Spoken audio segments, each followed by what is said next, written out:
Majapahit sering digambarkan sebagai kerajaan besar yang menguasai Nusantara, termasuk Sumatera. Namun, untuk memahami realitas sejarahnya, kita perlu melihat lebih dekat pada sumber utama dan konteksnya. Pada masa pemerintahan Hayam Wuruk, Majapahit mencapai puncak kejayaannya.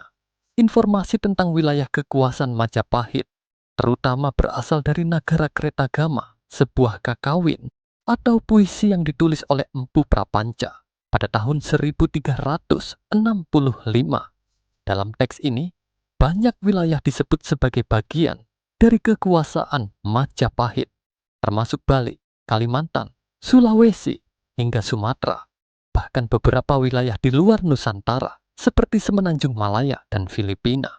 Namun, apakah semua wilayah itu benar-benar dikuasai langsung oleh Majapahit? Jawabannya tidak sesederhana itu. Sumatera dalam kekuasaan Majapahit. Sumatera disebut dalam Nagara Kretagama sebagai bagian dari daerah-daerah taklukan. Beberapa wilayah seperti Melayu, Jambi, dan Palembang kemungkinan memiliki hubungan politik dengan Majapahit. Namun, hubungan ini lebih bersifat simbolis daripada administratif. Raja-raja lokal di wilayah Sumatera mungkin mengirimkan upeti sebagai tanda pengakuan atas kekuasaan Majapahit, tetapi mereka tetap menjalankan pemerintahan secara independen.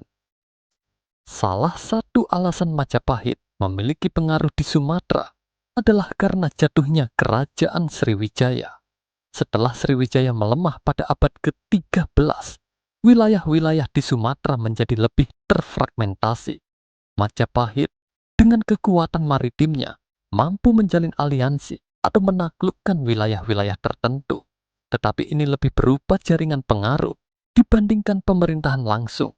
Sumatera adalah wilayah yang luas dengan kondisi geografis yang sulit, seperti hutan lebat dan pegunungan. Selain itu, kekuatan-kekuatan lokal di Sumatera, seperti Kerajaan Samudra Pasai di Aceh, adalah saingan yang kuat bagi Majapahit. Samudra Pasai, sebagai kerajaan Islam yang berkembang pada abad ke-13 hingga ke-15, memiliki hubungan dagang yang luas, terutama dengan dunia Muslim, yang mungkin lebih menarik bagi wilayah Sumatera Utara daripada hubungan dengan Majapahit. Sulawesi dalam Nagara Kretagama, beberapa wilayah di Sulawesi disebut sebagai bagian dari kekuasaan Majapahit, termasuk Buton, Banggai, dan Udamakatraya. Tetapi sama seperti di Sumatera, pengaruh Majapahit di Sulawesi lebih berupa hubungan simbolis dan perdagangan daripada kontrol administratif langsung. Sulawesi pada masa itu adalah wilayah yang terdiri dari banyak kerajaan kecil, seperti kerajaan-kerajaan di Tanah Toraja, Luwu, dan Buton. Kerajaan-kerajaan ini memiliki ekonomi yang terhubung erat dengan perdagangan maritim, sehingga kemungkinan mereka menjalin hubungan dengan Majapahit untuk keuntungan dagang. Namun, mereka tetap memiliki kedaulatan lokal. Semenanjung Malaya. Semenanjung Malaya yang juga disebut dalam Nagara Kretagama, termasuk wilayah seperti Pahang, Langkasuka, dan Kelantan. Wilayah-wilayah ini berdekatan dengan Selat Malaka, salah satu jalur perdagangan paling strategis di Asia Tenggara pada masa itu. Setelah Kerajaan Sriwijaya melemah, pengaruh di Semenanjung Malaya menjadi perebutan antara beberapa kekuatan besar, termasuk Majapahit, Ayutthaya, Thailand, dan kemudian Kesultanan Melaka. Majapahit kemungkinan memiliki pengaruh di Semenanjung Malaya melalui kekuatan maritimnya dan hubungan diplomatik.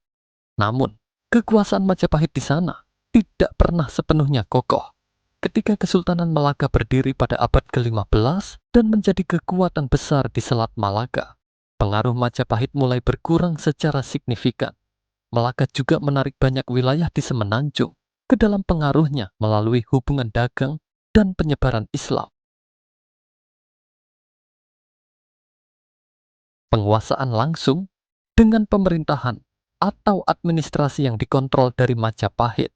kemungkinan hanya terjadi di wilayah-wilayah terdekat seperti Bali dan beberapa bagian Kalimantan.